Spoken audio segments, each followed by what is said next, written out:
मेरी प्रार्थना है मेरे पिता, आज जितने इस वचन को सुन रहे हैं उनकी आत्मिक आंखों को तू ओपन कर दे, खोल दे पिता,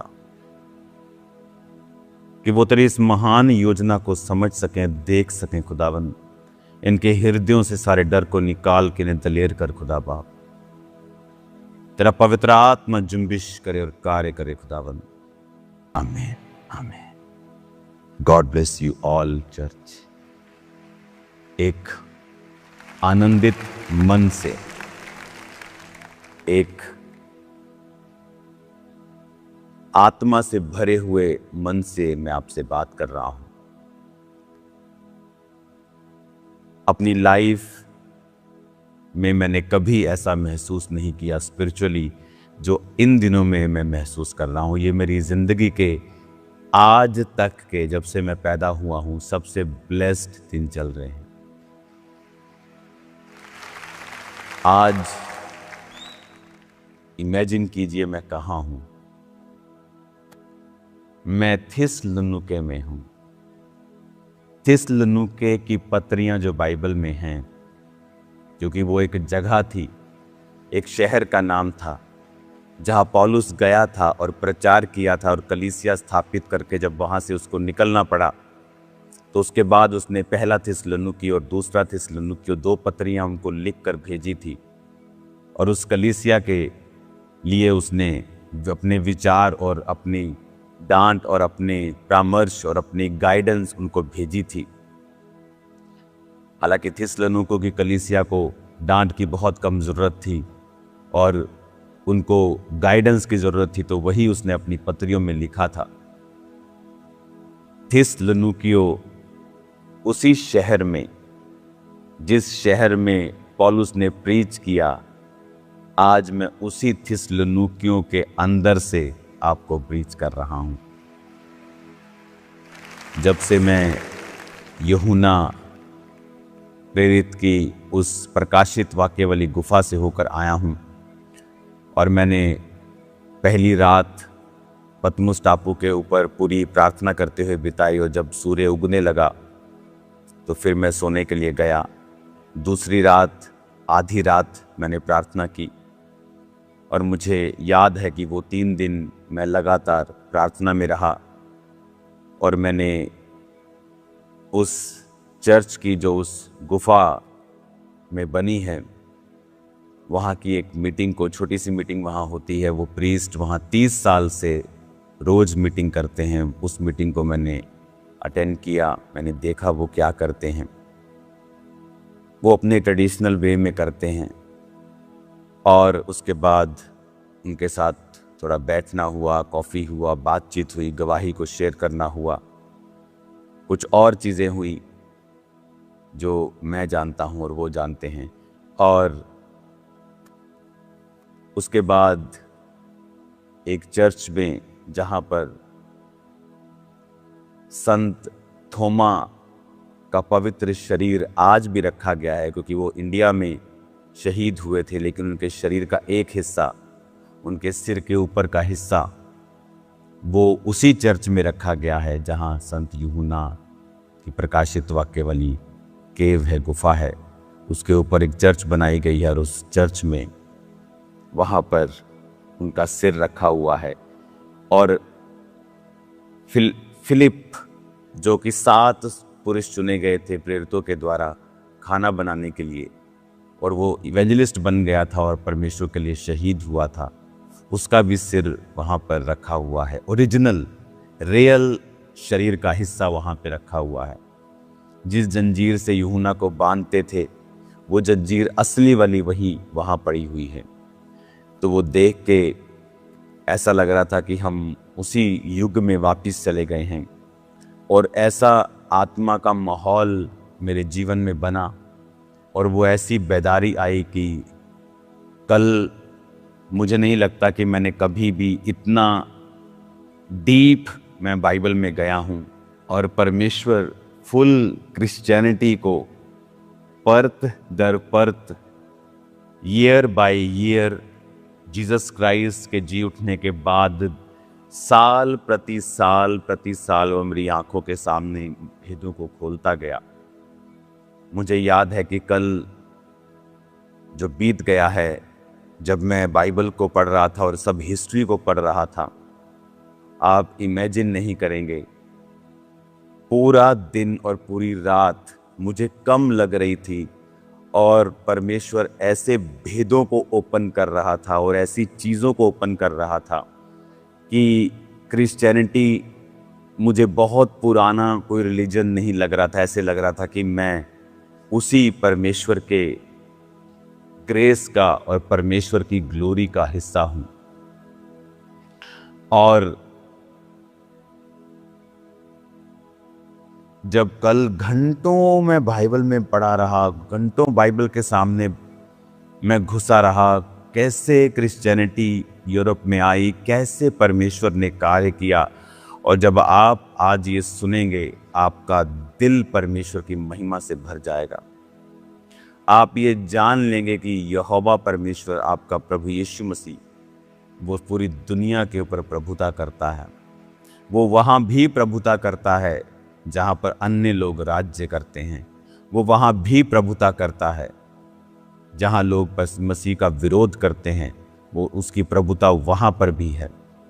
मैं आपको बताना चाहता हूँ, थिस्सलुनीके, जब हम पुराने समय में चले जाते हैं, जीसस क्राइस्ट के समय में चले जाते हैं, तो अभी ये जो थिस्सलुनीके शहर है, जिसकी नाम की पत्रियाँ बाइबल में मौजूद हैं जो पौलुस ने लिखी थी, वो थिस्सलुनीके उस समय रोमी साम्राज्य का हिस्सा हुआ करता था। तो ये आज थिस्सलुनीके ग्रीस में है, लेकिन उस समय इसको ग्रीस नहीं कहा जाता था। उस समय ये ग्रीस, इटली, रोम, तुर्की से लेके ये सारे जितने राज्य आप उनके आसपास देखते हैं, वो सारे रोम साम्राज्य का हिस्सा थे। और उसमें प्रोविंस होती थी, जैसे आप ऐसा बोल सकते हैं, उसमें स्टेट्स होती थी। तो उस रोमी साम्राज्य में बहुत सारी स्टेट्स थी और उनमें से एक स्टेट थी मकदूनिया। तो मकदूनिया जो स्टेट थी, उसकी राजधानी थी थिस्सलुनीके, क्योंकि ये थिस्सलुनीके समुद्र के ऊपर बसता है। और ये थिस्सलुनीके जो शहर था, ये बहुत ही वेल्दी, अमीर शहर था और ये उस मकदूनिया प्रांत की राजधानी थी। अब मैं आपको ले चलता हूं उस महान योजना की तरफ जो परमेश्वर ने यूरोप में किया। आज जब आप उस बात को सुनेंगे, आपके रोंग खड़े हो जाएंगे, कैसे परमेश्वर ने इस पूरे यूरोप में कार्य किया। कैसे आज अगर मैं 15 ग्रीक लोगों से मैंने बात की है, तो वो 15 के 15 क्रिश्चियन हैं। सब स्ट्रॉन्ग क्रिश्चियन नहीं हैं, लेकिन वो क्रिश्चियन हैं। ऑर्थोडॉक्स क्रिश्चियन हैं और पूरी ऑर्थोडॉक्स की हिस्ट्री, कैथोलिक्स की हिस्ट्री क्या है, जो यहीं से स्टार्ट हुआ, आज हम उसे पढ़ते हैं। परमेश्वर जिसने पौलुस को अपनी महिमा के लिए बुलाया, और पौलुस अपनी पहली मिशनरी यात्रा जो उसने साइप्रस में की और उसके आसपास इलाकों में की, उसके बाद ये यूरोप में मैं आपको वो जगह भी दिखाऊंगा वीडियो में, जहां पौलुस पहली बार जब यूरोप में आया तो वो किस पोर्ट पे, किस जगह पे उतरा, और उसके बाद वो कहाँ गया, और उसके बाद उसके जीवन में क्या हुआ।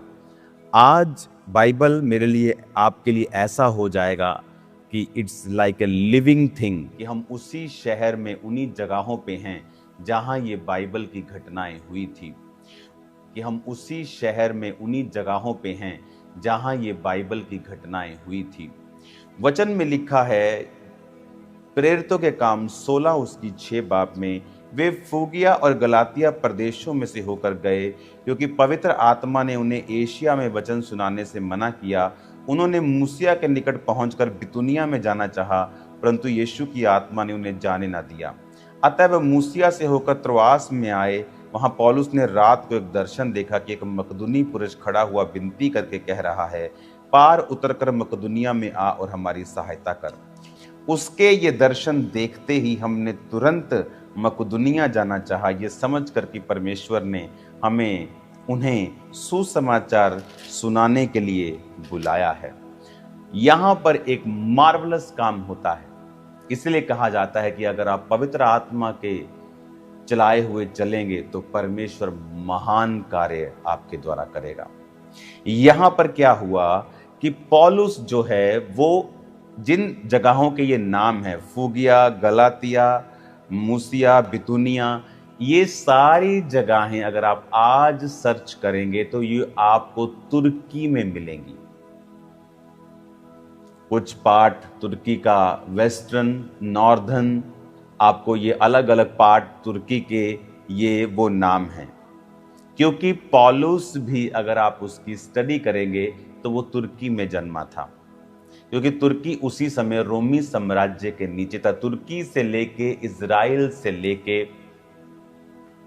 इधर से पूरा काफी हिस्सा यूरोप का, काफी हिस्सा इधर पाकिस्तान, इंडिया के कुछ हिस्से, बहुत सारे ऐसे हिस्से थे जहां पर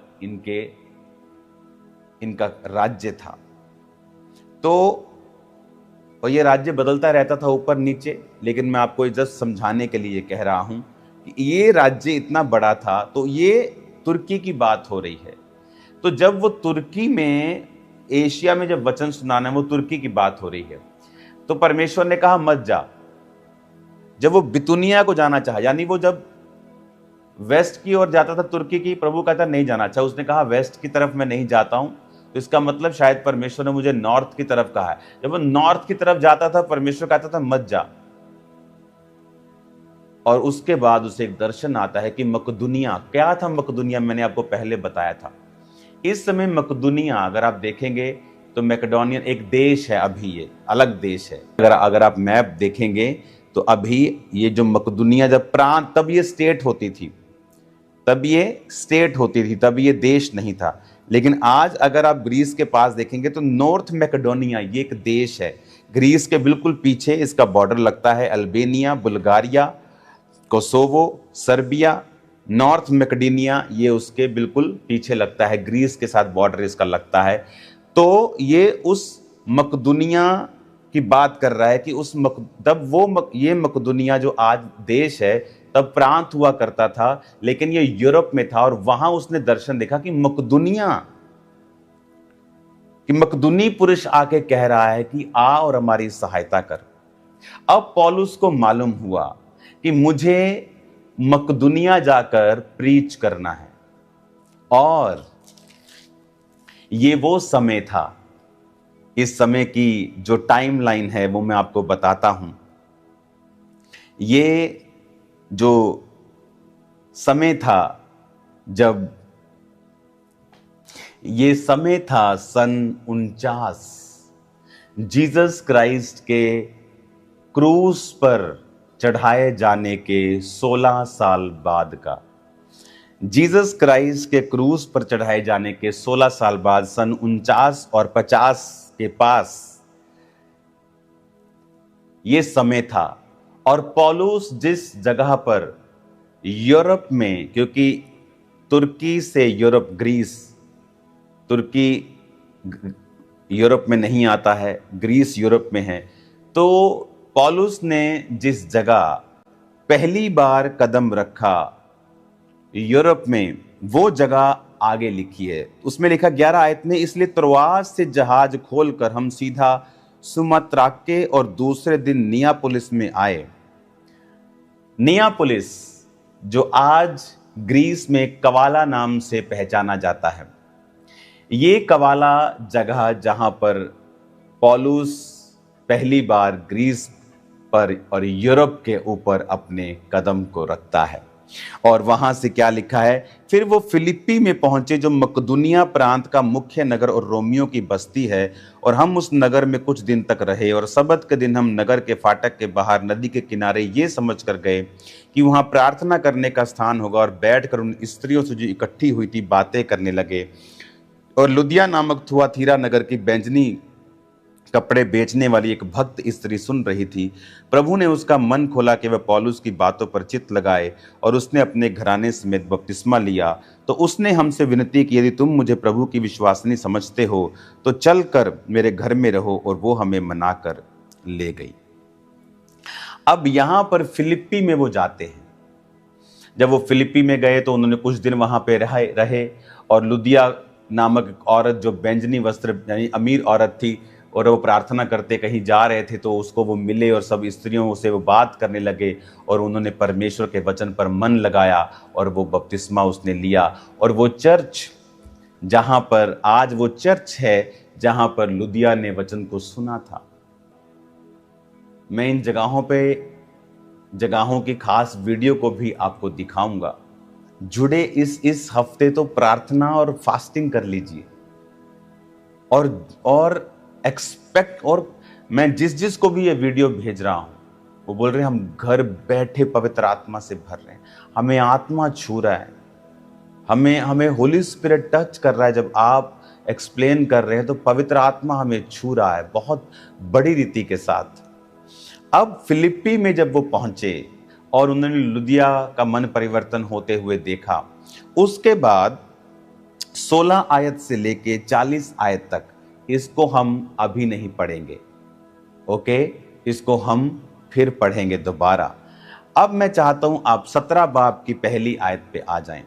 लिखा, फिर वो अमीपुलिस और अपुलनिया से होकर थिस्सलुनीकियों में आए जहां यहूदियों का एक आराधनालय था। पौलुस अपनी रीति के अनुसार उनके पास गया और 3 सब्त के दिन वो पवित्र शास्त्रों से उनके साथ वाद विवाद करता रहा।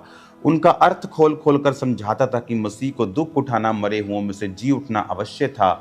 वही यीशु जिसकी मैं तुम्हें कथा सुनाता हूँ मसीह है।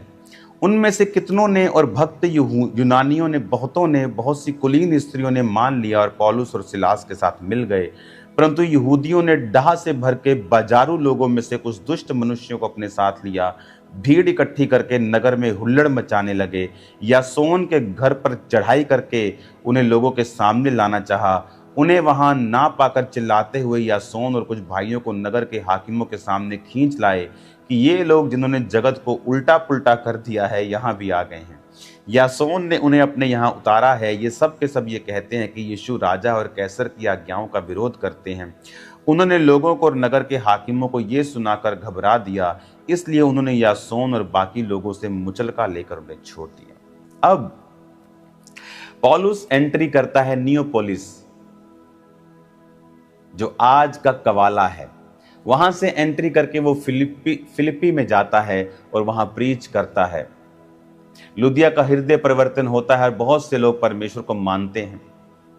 उसके बाद बाकी का हिस्सा हम बाद में पढ़ेंगे, जब पौलुस एक दुष्ट आत्मा को निकालता है और वो जेल में जाते हैं और वो जेल टूट जाती है। उसका भी मैं आपको एक खास आपको दर्शन करवाऊंगा परमेश्वर की उन जगहों के जहां खुदा ने कार्य किया।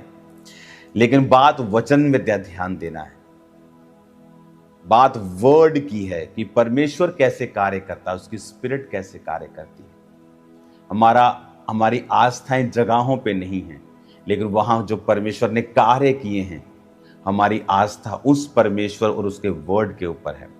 यहां पर थिस्सलुनीकियों में जब वो आता है और 3 सब्त के दिन यानी 3 हफ्ते वो यहां पर प्रीच करता है, उसी जगह जहां मैं बैठा हूं, इसी थिस्सलुनीकी शहर में जहां मैं आपसे बात कर रहा हूं। कलीसिया आप ब्लेस्ड हैं। इसी थिस्सलुनीकियों से जहां पतरस ने 3 हफ्ते उस कलीसिया से, उन लोगों से बात की, और बहुत से लोगों ने, बहुत से यूनानियों ने, बहुत सी कुलीन स्त्रियों ने, बहुत से अच्छे लोगों ने, अमीर लोगों ने, गरीब लोगों ने, सब ने परमेश्वर के वचन को ग्रहण किया। और विरोधी वहां भी पहुंचे और बाजारू लोगों को साथ लेकर उन्होंने जिस घर में पौलुस रुका था उसको कब्जा कर लिया, लेकिन उसको फिर जमानत देकर यासोन को छोड़ दिया गया। और उसके बाद थिस्सलुनीके शहर में परमेश्वर का वचन पनपने लगा। जब पौलुस थिस्सलुनीके को छोड़ के गया, क्योंकि उसको फोर्स किया गया कि वहां से वो निकल जाए, आगे लिखा है बीरिया में वो गया, फिर आगे आप देखोगे एथेंस में गया, फिर वो कुरिन्थिस में गया। एथेंस यहां से 576 किलोमीटर दूर है। कुरंथिया एथेंस से भी थोड़ा सा आगे है। कुरंथिया बहुत ही करप्ट, बहुत ही अमीर शहर था जिसमें बहुत पैसा था। इसलिए आपने देखा होगा कुरंथिया को जो पत्रियां पौलुस ने लिखी वो कितनी लंबी लंबी है। पहला कुरंथिया, दूसरा कुरंथिया। आपने गलातियों की कलीसिया देखी, फिलिपियों की देखी, आपने इफिसियों की देखी, आपने थिस्सलुनीकियों, आपने कुलस्सियों, फिलेमोन, दूसरा थिस्सलुनीकियों, तिमुथियुस, पहला तिमुथियुस, दूसरा तिमुथियुस, तीतुस। आपने देखी छोटी छोटी पत्रियां। कुरिन्थियस की पत्रियां लंबी लंबी क्यों? क्योंकि उस कलीसिया में जब पौलुस रुका और उस कलीसिया को स्थापित किया, क्योंकि वहाँ का माहौल ऐसा था, वहाँ की जो डेवलिश चीज़ें ऐसी थी कि वहाँ उसको सुधारने के लिए लंबी लंबी पत्रियां आप देखोगे। कुरिन्थिया एक शहर है, आज भी है। एथेंस एक शहर है, आज भी है, जो आप बाइबल में पढ़ते हो। 16 आयत में लिखा है, प्रेरितों के काम 17 उसकी 16, जब पौलुस एथेंस में उनकी बाट जो रहा था। तो एथेंस एक शहर है। कुरिन्थिस 18 बाब उसकी 1 आयत में लिखा है, इसके बाद पौलुस एथेंस को छोड़कर कुरिन्थिस में आया। कुरिन्थिस एक शहर है। जब मैं यहाँ से अब जा रहा हूँ और मैं जल्दी कलीसिया आपके बीच में हूँगा जलंधर खाम्बरा में, लेकिन मैं आपको ये एथेंस और कुरिन्थिस दोनों दिखाऊंगा। मैं आपको थिस्सलुनीकियों दिखाऊंगा, आपको फिलिप्पी शहर दिखाऊंगा, नियोपोलिस यानी कवाला जहां पे पौलुस ने पहला कदम रखा था वो दिखाऊंगा। आपको पूरी पौलुस की यात्रा, आपको याद है मैंने एक दिन आपसे कहा था पुलपिट के ऊपर कि परमेश्वर ने मुझे आपको पौलुस की यात्रा समझाने के लिए कहा है। लेकिन जब मैं वचन को तैयार करने लगा तो परमेश्वर रोक कर मुझे और वचन देता था संडे के लिए। हालेलुया। तो आज आप बाइबल को लिविंग रूप में सुन रहे हो कि आप थिस्सलुनीकियों से वचन सुन रहे हो। हालेलुया। थिस्सलुनीकियों की पत्री को अगर हम पढ़ते हैं तो मैं आपको, अगर आप निकालेंगे ना तो आपको महसूस होगा। और आपको पता है क्योंकि ये पौलुस की सेकंड मिशनरी यात्रा की शुरुआत ही इस थिस्सलुनीकियों और फिलिप्पी से हुई। तो इसीलिए अगर आप हिस्ट्री पढ़ेंगे तो पहला थिस्सलुनीकियों और दूसरा थिस्सलुनीकियों नए नियम की सबसे नई पुस्तकों में से एक आती है। ये सबसे पहले लिखी गई पुस्तकों में आती है। ये पहला थिस्सलुनीकियों और दूसरा थिस्सलुनीकियों हिस्ट्री में लिखा है। ये इसका मतलब अगर आप यहाँ पढ़ते हैं और हिस्ट्री में पढ़ते हैं, आपको मालूम होता है कि ये सब, क्योंकि जब हिस्टोरियन इन चीज़ों को पढ़ते हैं तो वो बाइबल को नहीं मानते, वो कार्बन डेटिंग करते हैं, वो चीज़ों को दूसरी हिस्ट्री की बुक्स में जो दूसरे धर्मों ने, दूसरे राज्यों ने लिखी, वहाँ से उसकी खोज करते हैं। तो इमेजिन करो कि परमेश्वर के पवित्र वचन को जब हिस्ट्रियों में खोजा गया और जब बाइबल में खोजा गया, इनकी सारी डेट और टाइमिंग मैच करती है। हालेलुया। ये जीवित परमेश्वर है, सच्चा वचन है उसका। अब थिस्सलुनीकियों अगर आप पढ़ेंगे पहला अध्याय पहली आयत, पौलुस तिमुथियुस की ओर से थिस्सलुनीकियों की कलीसिया के नाम जो परमेश्वर पिता और प्रभु यीशु मसीह में है, अनुग्रह और शांति तुम्हें मिलती रहे। हम अपनी प्रार्थनाओं में तुम्हें याद करते और सदा तुम्हारे विषय में परमेश्वर का धन्यवाद करते हैं और अपने परमेश्वर और पिता के सामने तुम्हारे विश्वास के काम, प्रेम का परिश्रम और हमारे प्रभु यीशु मसीह में आशा की धीरता को लगातार याद करते हैं। हे भाइयों, परमेश्वर के प्रिय लोगों, हम जानते हैं तुम चुने हुए हो, क्योंकि हमारा सुसमाचार तुम्हारे पास ना केवल शब्द मात्र से ही वरन सामर्थ और पवित्र आत्मा से और बड़े निश्चय के साथ पहुंचा है, जैसा तुम जानते हो कि हम तुम्हारे लिए तुम्हारे बीच में कैसे बन गए थे। बड़े कलेश, पवित्र आत्मा के आनंद वचन को मानकर तुम प्रभु की सी चाल चलने लगे। यहाँ की मकदुनिया और अखया के सब विश्वासियों के लिए तुम आदर्श बने। हालेलुया। अब आपको ये समझ आ रहा है कि वो क्या कह रहा है। अब आपको आ रहा है ना समझ। जब वो नियोपोलिस यानी कवाला में आया, वो फिलिप्पी में गया, लोगों को बदला, वहां उसको जेल में रखा, जेल टूटी, वहां के दरोगा ने परमेश्वर को मान लिया। उसके बाद जब वो फिर वापस थिस्सलुनीकी में आया, 3 हफ्ते प्रीच किया, लोगों ने उसे धक्का देके आगे कर दिया, वो बीरिया में आया, उसके बाद वहां उसने प्रीच किया, फिर वो आगे बीरिया में भी लोगों ने उसका पीछा किया, फिर वो एथेंस में चला गया, फिर वो कुरिन्थी में चला गया। जब वो चला तो गया, लेकिन उसे सता रहा था कि मैं वहां 3 हफ्ते ही प्रीच करके आया हूं थिस्सलुनीकियों में। तो थिस्सलुनीकियों में उस कलीसिया का क्या होगा जब वो 3 हफ्ते पुराने विश्वासी हैं, लेकिन उन्होंने परमेश्वर की बड़ी सामर्थ को देखा है। वो लड़की जिसमें दुष्ट आत्मा, भविष्य बताने वाली दुष्ट आत्मा थी, उस दुष्ट आत्मा को निकलते हुए देखा, वहां पे हीलिंग को देखा, डिलीवरेंस को होते हुए देखा, जेल हिल गई, दरोगा जेल का जो जेलर था मेन, बपतिस्मा ले लिया, तो उन्होंने बड़े मिरेकल्स को देखा था। लेकिन पौलुस तब भी ये चिंता में था कि उनका क्या होगा जब उन पे कलेश आएगा। तो इसीलिए जब तीमुथियुस वापस गया उसके पास, पौलुस के पास, तो उसने जब थिस्सलुनीकियों की कलीसिया के बारे में बताया कि उनका विश्वास बड़ा जबरदस्त है, वो हिले नहीं है, उनका विश्वास पूरा है, तो इसीलिए पौलुस ने अपना दिल उनके साथ शेयर किया। थिस्सलुनीकियों की पत्री लिखी कि उसने फिर ये सब बातें लिखी कि तुम बड़े क्लेश में पवित्र आत्मा के आनंद के साथ प्रभु के वचन को मानकर हमारी किसी चाल चलने लगे हो। यानी उसको खबर मिली कि कलीसिया जो थिस्सलुनीकियों की है वो टूटी शूटी नहीं है, वो तो बड़ी सामर्थ के साथ आगे बढ़ रही है, वो तो आदर्श बन गए हैं जी। वो तो इतना विश्वास है उनका, कोई चर्च मिस नहीं कर रहा, कोई कुछ नहीं हो रहा, परमेश्वर के वचन में वो बढ़ रहे हैं और परमेश्वर के फियर में बढ़ रहे हैं और मिरेकल्स हो रहे हैं उनके लाइफ में। पौलुस आनंदित था।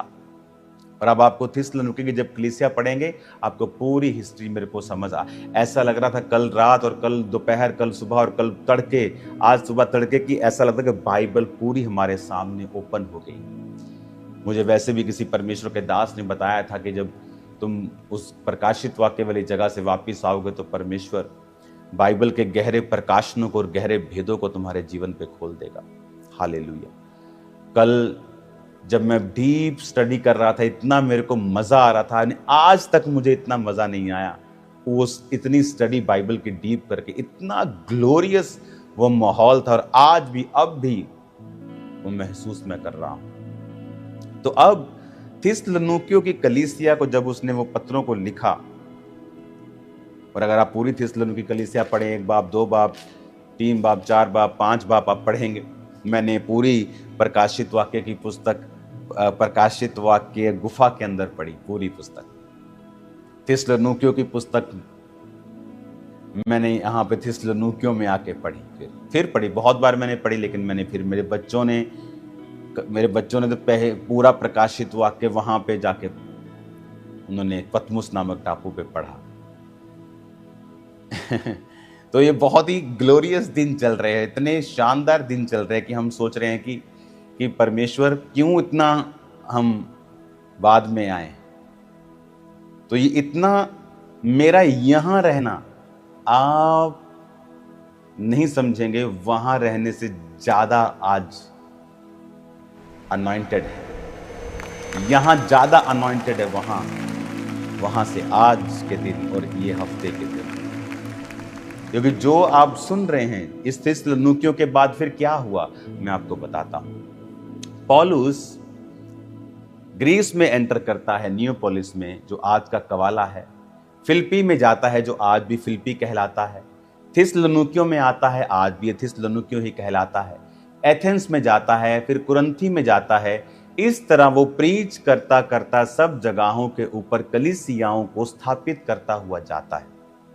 और उसके बाद वो अपने स्पिरिचुअल सन्स को, तीमुथियुस को और अपने भाइयों को वहां भेजता रहता है उन जगहों के ऊपर। वो उन कलीसिया का समाचार लाते हैं कि उसमें ये कमी है, ये अच्छी बात है। तो पौलुस उन कमियों को दूर करने के लिए पत्रियां लिखा करता था और उनकी अच्छी बातों के लिए उनकी सराहना किया करता था, और उन पत्रियों को भेजकर उनके हाथों में वो उनको पास भेज दिया करता था, और वो पत्रियां फिर उन कलीसियाओं में पढ़ी जाती थी।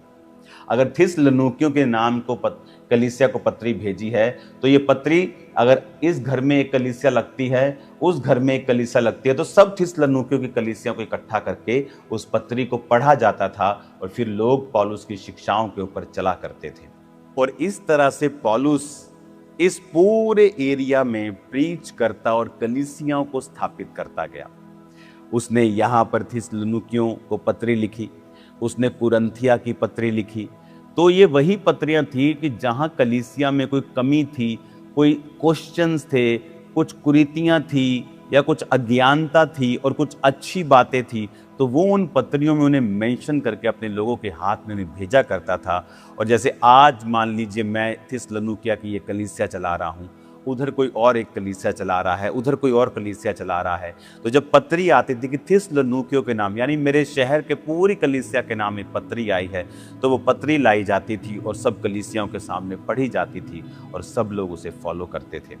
तो एक बड़ी घटना जो 49 और 50 यानी 49 यानी पहली सदी के 50वें साल सन 52 के करीब, उसी समय के करीब जो थोमा, अपोस्टल थोमा, जिसने परमेश्वर की पसली में उंगलियों को डाल के देखा था, वो भारत में आए थे। ये वही समय है 2 साल पहले जब पौलुस इस प्रीच को यूरोप में लेके गए। वही समय में जो परमेश्वर के बाकी चेले थे, पतरस, याकूब, यूहन्ना, जो कलीसिया के खंबे माने जाते हैं, और बाकी चेले, वो सेंटर में यानी इज़राइल में रह के यरूशलेम के पास वो उन प्रीच को उस जगहों के ऊपर फैला रहे थे। पौलुस को परमेश्वर ने ड्यूटी लगाई कि वो इस प्रीच को यूरोप में लेके जाए, और यही सेंटर था दुनिया का, यहीं पे ज्यादा लोग रहते थे। बहुत से देश तो भी खोजे भी नहीं गए थे और वहां पे पॉपुलेशन भी नहीं थी, यही वो हिस्सा था। और जब 50 ईस्वी के करीब पौलुस यहाँ पे आए और उन्होंने यहाँ पे प्रीच करना शुरू किया और जगह जगह कलीसियां स्थापित हुई, और पौलुस ने कहा कि मैं सिर्फ वचन से तुम्हारे पास नहीं आया, पर उसने क्या लिखा देखो 5 आयत में, पहला थिस्सलुनीकियों 5:1-5 कहता, हमारा सुसमाचार तुम्हारे पास केवल शब्द मात्र में नहीं परंतु सामर्थ और पवित्र आत्मा में और बड़े निश्चय के साथ पहुंचा है। कहता सामर्थ के साथ, पवित्र आत्मा के साथ और बड़े निश्चय के साथ पहुंचा है। यह समाचार सिर्फ शब्दों से नहीं था। हालेलुया, परमेश्वर महान है। कहता नो नो नो, सिर्फ शब्दों से नहीं, be healed in the name of Jesus. वो सामर्थ से भी था, मुर्दे जिंदा कर रहा था, लंगड़े चला रहा था, वो हील कर रहा था लोगों को, सिर्फ गप्पे नहीं मार रहा था, सिर्फ शब्दों से लोगों के कानों को सेटिस्फाइड नहीं कर रहा था। क्योंकि लोग सोचते हैं कि हम कलाम की सेवा करते हैं तो हम सुपीरियर हैं उनसे जो हीलिंग करते हैं। नो, हीलिंग और कलाम दोनों साथ चलने चाहिए। अधूरा सुसमाचार है सिर्फ यीशु के बारे में बात करना और जो वो करता है उसे करके ना दिखाना। हालेलुया। तो पौलुस कहता मेरा सुसमाचार अधूरा नहीं था, सिर्फ शब्द मात्र से नहीं था परंतु पवित्र आत्मा की सामर्थ्य से था। पवित्र आत्मा के उस प्रगटीकरण के साथ, उसके कामों के साथ तुमने वो सुसमाचार को सुना है। और उसने कहा जैसा तुम जानते हो कि हम तुम्हारे बीच में कैसे बन रहे थे। अगर आप देखेंगे तो इसी कुरंथिया में जब आप देखेंगे, मैं आपको फिर से प्रेरितों के काम में लेके चलता हूं। आज मुझे ऐसा लग रहा है कि बाइबल जो है ये बिल्कुल मेरे लिए ऐसे खुदा ने खोल दिया है इसको, मैं उसके लिए आनंदित हूं। कुरंथिस 18, प्रेरितों के काम 18 कुरंथिस में उसकी हेडिंग है। अगर आप इसमें देखेंगे तो लिखा पौलुस एथेंस को छोड़कर कुरंथिस में आया और वहां उसने अक्विला नाम का एक यहूदी पाया जिसका जन्म पुंतुस में हुआ था। ये अपनी पत्नी प्रिस्किल्ला के साथ इटली से हाल में आया था क्योंकि क्लौदियस ने सब यहूदियों को रोम से निकल जाने की आज्ञा दी थी, इसलिए वो उनके यहाँ आया और उसका और उनका एक ही उद्यम था और इसलिए वो उनके साथ रहा और वो काम करने लगे और उनका उद्यम तंबू बनाने का था। तो जब पौलुस इस ग्रीस एरिया में रहा, उसने अपना ये जिक्र इस ग्रीस एरिया में रहते हुए जो उसने अपना काम तंबू बनाने का किया और कलीसिया पर अपना भार नहीं डाला, कलीसिया से उसने पैसे नहीं लिए और उसने अपना काम किया और उसने अपने पर्सनल पैसों से ही अपने जीवन को उसने चलाया। इस बात का सबूत है पहला थिस्सलुनीकियों 2 उसकी 9 इस बात का सबूत है, क्योंकि हे भाइयों तुम हमारे परिश्रम और कष्ट को स्मरण रखते हो, हमने इसीलिए रात दिन काम धंधा करते हुए तुम में परमेश्वर का समाचार प्रचार किया कि तुम में से किसी पे भार ना हो। तो वो तंबू बनाने लगा कुरंथिस में और कुरंथिस में वो काफी देर तक रहा। और यहां पर परमेश्वर का जो दास था वो इतना प्रभावी उसने प्रचार किया और वो सामर्थ के साथ इतना प्रचार किया कि यहां पर बहुत सी कलीसियाएं स्थापित हो गई। फिर क्या हुआ एक बड़ी घटना उसके बाद हुई, और वो घटना होती है 303 ईस्वी में। 303 ईस्वी में, जो क्योंकि ये जो रोमी साम्राज्य था ये बहुत बड़ा था, तो इसको उन्होंने प्रोविंसेस में बांटकर इसके एम्परर, गवर्नर बोल सकते हो, इसके हेड बोल सकते हो, वो ठहराए जाते थे जो सारा ये कामकाज देखते थे। अब देखो क्रिश्चियनिटी कैसे फैलती है। जब परमेश्वर ने 50 सन में पौलुस को यहाँ भेजा और उसने प्रीच करके फिर वो आगे चला गया, वो रोम में गया, वो अलग अलग जगहों पे गया, उसके बाद वो इज़राइल में गया, उसके बाद वो जेल में डाला गया और वहीं उसका सिर कलम किया गया। लेकिन जो कलीसियां स्थापित हुई थी वो बढ़ने लगी इस यूरोप में, और वो बहुत ही अधिक रीति के साथ बढ़ने लगी। क्रिश्चियनिटी इतनी रैपिडली ग्रोन हुई कि जो रोमन गवर्नर थे उन्होंने इसको एक थ्रेट के रूप में लिया, जबकि वो ये नहीं जानते थे कि क्रिश्चियनिटी उनके लिए थ्रेट नहीं है, ये पॉलिटिकल थ्रेट नहीं है, ये तो क्राइस्ट का स्पिरिचुअल किंगडम है, लोगों को पापों से तौबा करवाकर परमेश्वर से मेल मिलाप करना। और उन्होंने एक बहुत बड़ी गलती की। वो गलती ये थी कि उन्होंने 303 ईस्वी में, जब गैलोरियस नाम का एक शानदार योद्धा उनकी सेना में था, वो बड़ा मशहूर था दलेरी के लिए, पर वो यहोवा को मानने वाला नहीं था, जीसस को मानने वाला नहीं था।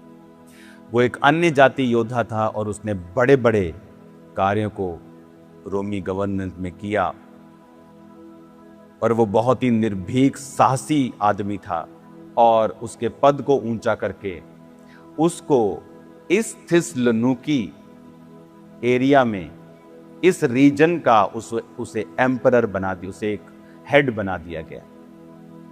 जब उसने ये देखा कि क्रिश्चियनिटी, जो कि उसका बीज एक संत के द्वारा, पौलुस के द्वारा लगाया गया था, और वो पौलुस का लगाया गया बीज जब क्रिश्चियन बढ़ने लगे, तो जिस पीढ़ी ने परमेश्वर को ग्रहण किया था, उनके बच्चे, उनके पोते और उनके ग्रैंड सन्स, जब पीढ़ी बढ़ी, तो ये जब ग्रैंड सन्स तक बात आ गई, ये तीसरी चौथी पीढ़ी तक ये जब बात आई, तो भी 50 ईस्वी में पौलुस आया, और ये 303 साल की मैं बात कर रहा हूं, यानी उसके 250 साल बाद।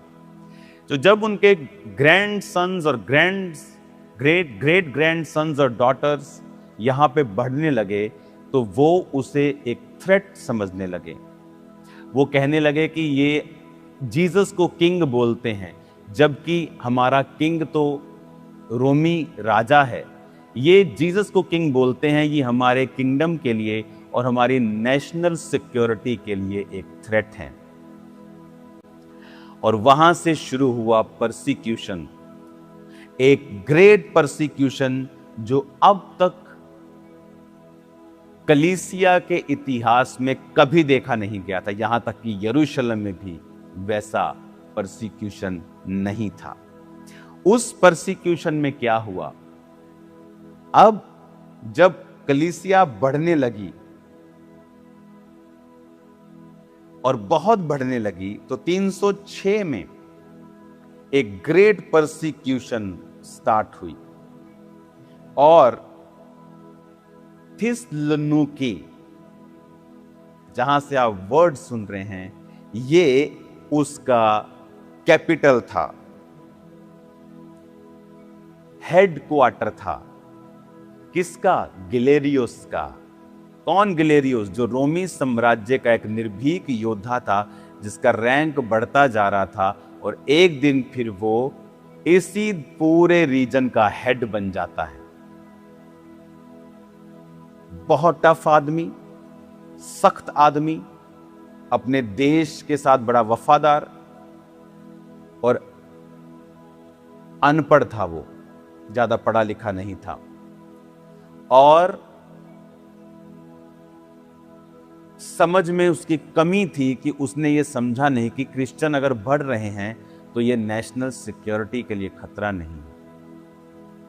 लेकिन उसने वही किया जो उसके दिल को अच्छा लगा, क्योंकि ये गिलेरियस जो था, ये 299 साल में इस थिस्सलुनीकि एरिया का, ये आप बोल सकते हो कि जैसे उप प्रधानमंत्री होता है या उप मुख्यमंत्री होता है, ये एक उप यानी वाइस प्रेसिडेंट लगा सकते हो आप इस एरिया का।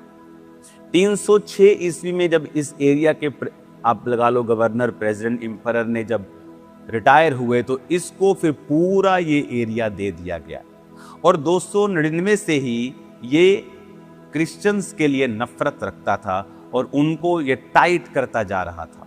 लेकिन एक समय आया जब पूरी इस एरिया की पावर, और ये थिस्सलुनीकि जो शहर था ये इसका गढ़ था जहां से आज मैं आपसे बात कर रहा हूं। तो जब गिलेरियस को ये एरिया मिल गया पूरी तरह से, वो इसका होली सोली बन गया, उसने एक आज्ञा निकाली, क्रिश्चियंस को तबाह करने की आज्ञा।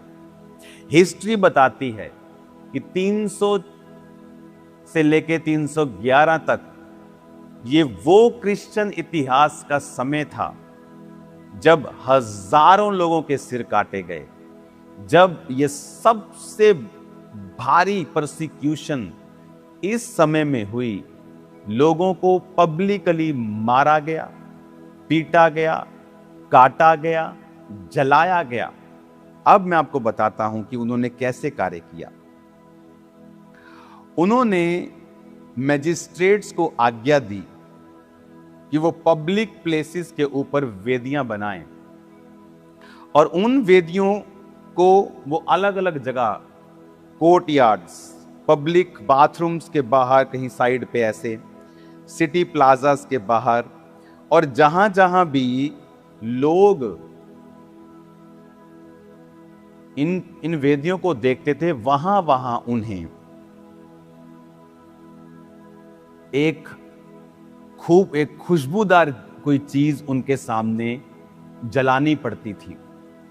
और वहां पर जो पूरी तरह से जो रोमी राजा होता था उसकी भी इमेज लगी हुई थी,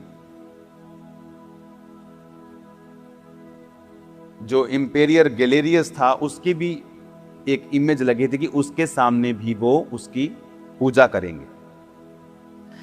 तो जो कोई वो पूजा नहीं करता था उसको एक स्पेशल किस्म का सर्टिफिकेट एक होता था उनके पास, एक पहचान पत्र। तो वो पहचान पत्र इस कारण होता था कि ये आदमी इन सब चीजों की पूजा करता है। तो जब सोल्जर्स चेक करते थे किसी घर में जाके कि पहचान पत्र दिखाओ, उनके पास नहीं होता था, इसका मतलब ये लोग पूजा नहीं कर रहे इन गॉड्स की, और इन रोमी जो एम्पेरर गैलेरियस है इसकी पूजा नहीं कर रहे, तो उनको घरों से खींच कर मार दिया जाता था। उनकी स्टेट ने एक लॉ पास किया कि उनकी प्रॉपर्टी, लैंड और मनी उनसे छीन ली जाए, उनसे सिटीजनशिप छीन ली जाए और उनको नौकर का दर्जा दे दिया जाए। फिजिकल टॉर्चर, उनको लकड़ी में बांध कर रखा जाता था, उनके जॉइंट्स को डिसलोकेट कर दिया जाता था, उनको लोहे की सांकलों के साथ बांधकर गरम गरम प्लेटों के ऊपर खड़ा कर दिया जाता था। और दिमेत्रियस नाम का एक Roman officer, young Roman officer, परमेश्वर को मानने लगा था, और जब उन्होंने अपने ही ऑफिसर्स को प्रीच करते हुए देखा तो उसको स्पेयर, भाले मार मार के पब्लिक में मार दिया था। और उस की चर्च यहां मौजूद है, दिमेत्रियस की, उस शहीद की, उसकी रिमेम्बरेंस में। उसकी चर्च मतलब उसकी पूजा नहीं करते ये लोग, उसकी रिमेम्बरेंस में एक जीसस क्राइस्ट की चर्च यहां मौजूद है। तो उन दिनों में सिस्टेमेटिकली लोगों को अरेस्ट किया जाने लगा, लीगली उनको परसिक्यूट किया जाने लगा, उनकी चीजों पर कब्जा किया जाने लगा, उनको मारा जाने लगा, शेरों के मुंह में दिया जाने लगा। तो पता आपको क्या हुआ? वो ग्लेरियस एम्परर, वो गवर्नर, वो उस देश का राजा, आप समझ सकते हो, उस रीजन का राजा, जब उसने ये देखा 311 ईस्वी में, जब ये दुखों को वो करते करते सालों बीत गए थे, जब उसने 311 ईस्वी में ये देखा कि ये लोग अपने परमेश्वर से हटे नहीं, ये मर गए, ये लुट गए, बर्बाद हो गए, मार दिए गए, घसीटे गए, शेरों के मुंह में चले गए, अपने विश्वास का इनकार नहीं किया, और उसका दिल टूट गया और वो बीमार हो गया। और वो इतना बीमार हुआ कि अपनी डेथ बेड पे चला गया। जब उसने देखा कि 311 ईस्वी में उसकी परसिक्यूशन फेल हो चुकी है, उसने ये लिखा कि मेरा किया हुआ परसिक्यूशन क्रिश्चियंस के फेथ को खत्म नहीं कर पाया और क्रिश्चियनिटी को खत्म नहीं कर पाया। और उसने फिर देखा 311 ईस्वी में, और उसने एक लॉ पास किया, और मैं आपको उस लॉ का आज नाम बताता हूं। और उसने एक लॉ पास किया, the edict of toleration. 311 AD का लॉ है। अपने डेथ बेड के ऊपर थिस्सलुनीकि, इसी शहर में जिस शहर से मैं आपसे बात कर रहा हूं, सीवियरली इल एम्परर गैलरियस ने रियलाइज किया his persecution had failed miserably. He issued an edict officially legalizing Christianity and asking Christians to pray to their God for his health. Hallelujah, Hallelujah. 311 में गैलेरियस कहता है, मेरी परसिक्यूशन जो की गई है वो फेल हो चुकी है,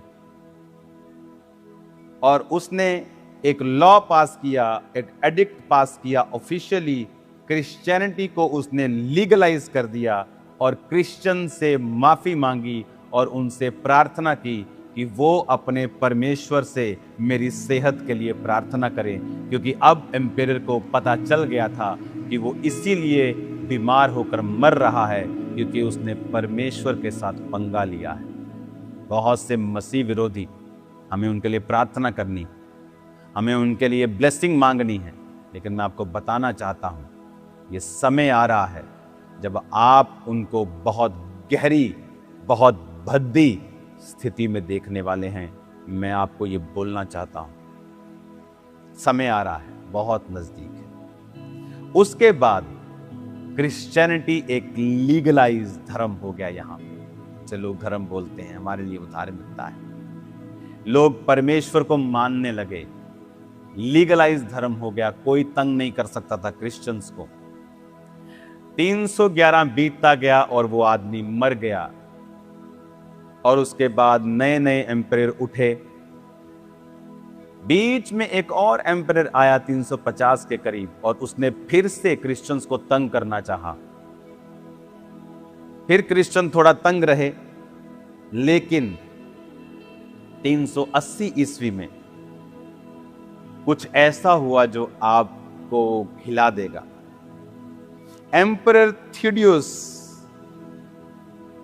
यहां का नया एम्परर, ये वो एम्परर नहीं था, वो तो मर गया। उसके बाद नए नए एम्परर आते रहे, कुछ तंग करते रहे, लेकिन क्रिश्चियंस जब उस परसिक्यूशन से नहीं डरे तो इससे क्या डरते।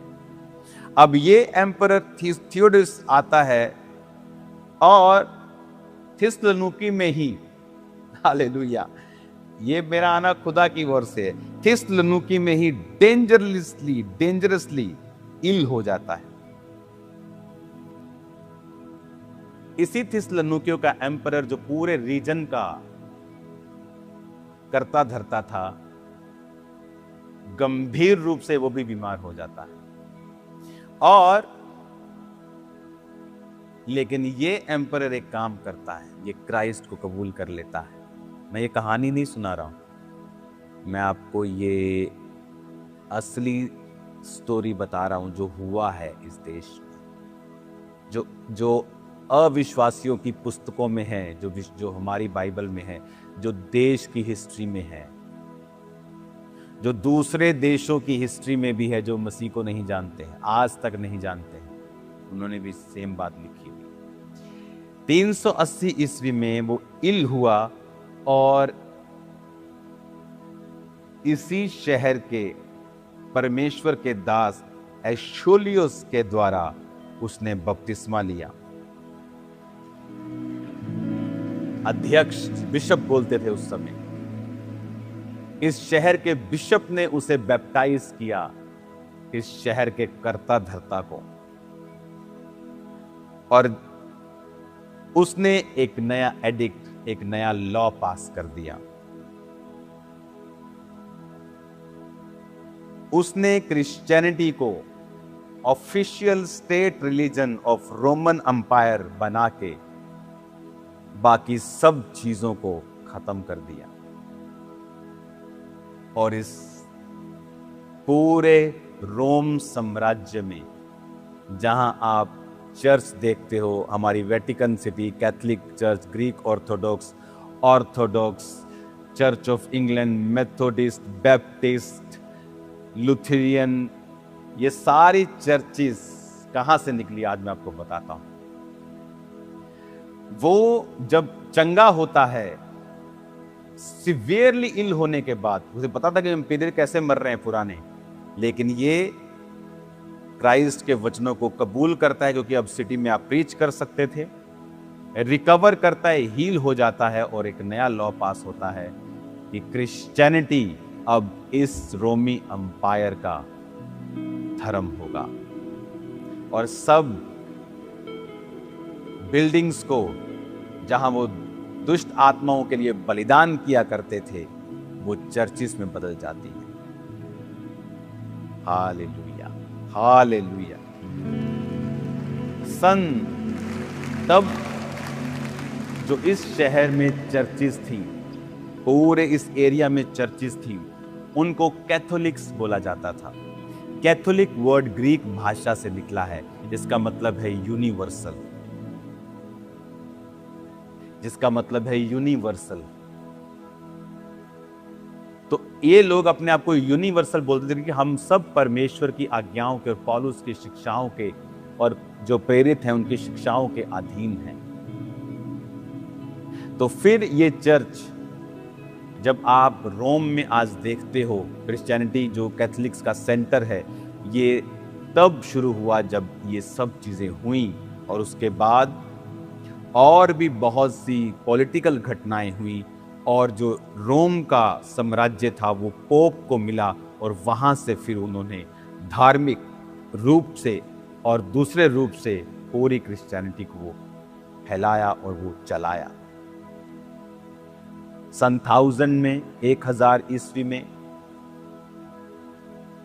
इटली और ग्रीस, ऊपर के रीजन और नीचे रीजन्स में थोड़ा कॉन्फ्लिक्ट होने लगा, भाषाओं के विषय में और चीज़ों के विषय में। तो ऊपर वाले जो इटली के लोग थे वो रोमन कैथोलिक्स बन गए, और नीचे वाले जो ग्रीस के थे वो ऑर्थोडॉक्स, उन्होंने अपने आप को बोलना शुरू किया।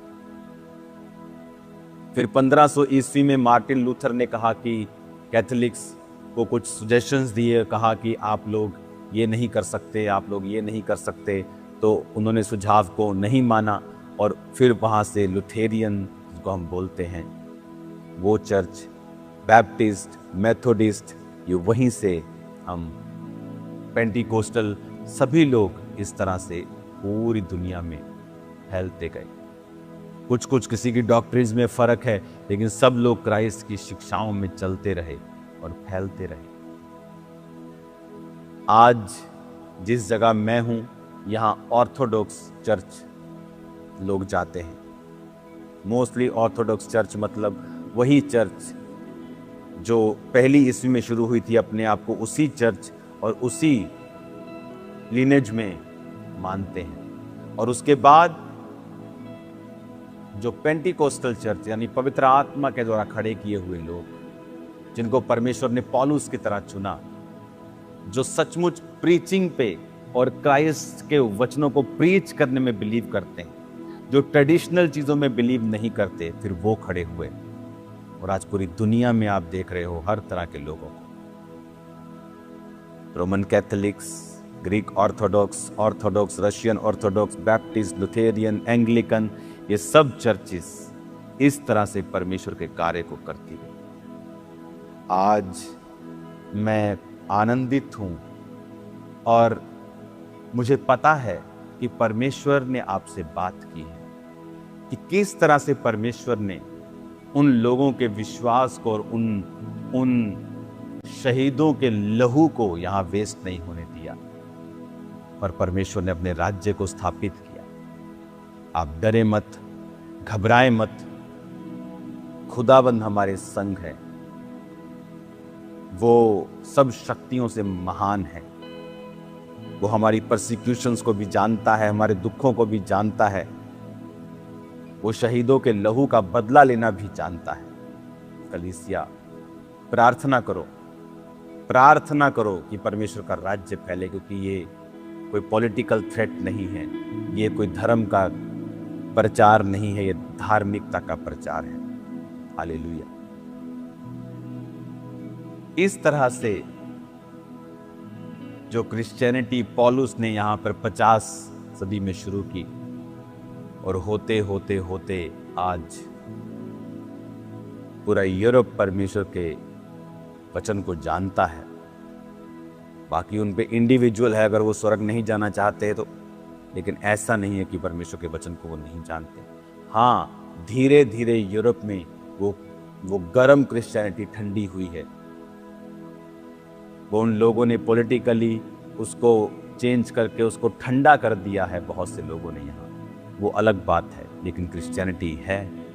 ऐसी यहाँ पे जगहें हैं जहाँ 8-8 घंटे प्रीस्ट लोग प्रार्थना करते हैं। ऐसे पहाड़ हैं यहाँ जहाँ उस पहाड़ पे जाने के लिए स्पेशल परमिशन लगती है। बहुत से प्लेसेस, और बाइबल को मैंने यहाँ जिंदा होते हुए देखा है।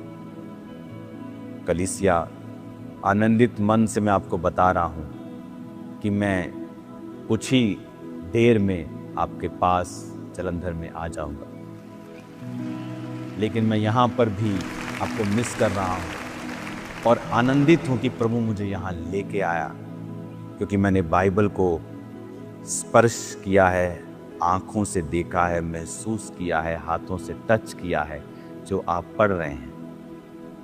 हालेलुया। प्रार्थना करते रहें, फेक लोगों से सावधान रहें। ये नहीं कि अब ग्रीस में मैं आया हूँ तो लोगों को ठगने के लिए ग्रीस के पोस्टर डाल दे कि ग्रीस लेके चलेंगे आपको और आपसे पैसे ठगें। कृपया सावधान रहें। मैं हमेशा लोगों को बोलता हूँ कि आपको कोई भी बोले मैं फलानी कंट्री का वीज़ा दे दूंगा, उसका वीज़ा दे दूंगा, कभी विश्वास ना करें। वीज़ा लग जाए तभी विश्वास करें। अपने पैसों को वेस्ट मत करें। परमेश्वर का भवन बिजनेस का घर नहीं है। हालेलुया। हमेशा सावधान रहें, ठगियों से बचें, खुद भी बचना होता है आपको।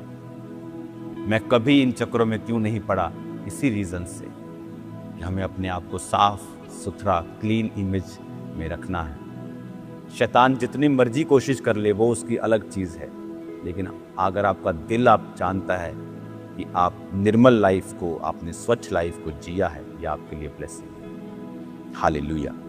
आज इस जगह से मैं आपको ब्लेस्ड घोषित करता हूँ और मैं विश्वास करता हूँ कि आपने जो वचन जो सुना है आपको मालूम हो गया होगा कि परमेश्वर किस तरह से कार्य करता है। परसिक्यूशन में जब आपको लगता है कि प्रभु तू कहाँ है, वो कह रहा है बेटा मैं बड़ी तैयारी कर रहा हूँ, मैं बहुत बड़ी बेदारी की तैयारी कर रहा हूँ, बहुत बड़े काम की तैयारी कर रहा हूँ। और वही काम आज मैं परमेश्वर के नाम में भारत में होता हुआ देख रहा हूँ कि परमेश्वर का वचन फैल रहा है। परसिक्यूशन भी फैल रही है, लेकिन परमेश्वर का वचन भी फैल रहा है। और मेरा विश्वास है कि यीशु मसीह का वचन किसी के लिए थ्रेट नहीं है, बल्कि ब्लेसिंग है उस देश के लिए। अगर आज आप इन देशों में आएँ तो आके देखें किस तरह से यहाँ सफाई से लेके खाने से लेके आज इंडिया में हज़ारों फूड प्रोडक्ट्स जो हैं वो फेक हैं। हज़ारों चीज़ें फेक हैं। आपके घर में आने वाली बहुत चीज़ें दवाइयों से लदी हुई हैं। लेकिन क्या किया जाए? प्रार्थना की जाए। अगर आप पूरी दुनिया में घूमकर देखेंगे तो सब सरकारें नहीं कर रही, लोग अवेयर हैं। कोई रूल तोड़ता है सड़क पे तो सरकार आके नहीं कहती, लोग ही यहाँ के लोकल बोल देते हैं भाई साहब यहाँ गाड़ी मत लगाओ। लोग अवेयर हैं यहाँ। तो प्रार्थना करनी है कि हमारे लोग अवेयर हो, एजुकेशन में अवेयरनेस आए कि परमेश्वर का आत्मा हमारे भारत को एक नई ऊंचाई पर, एक नई ब्लेसिंग लेके जाए। भारत में बहुत काबिलियत है। हमारे देश में, राजस्थान में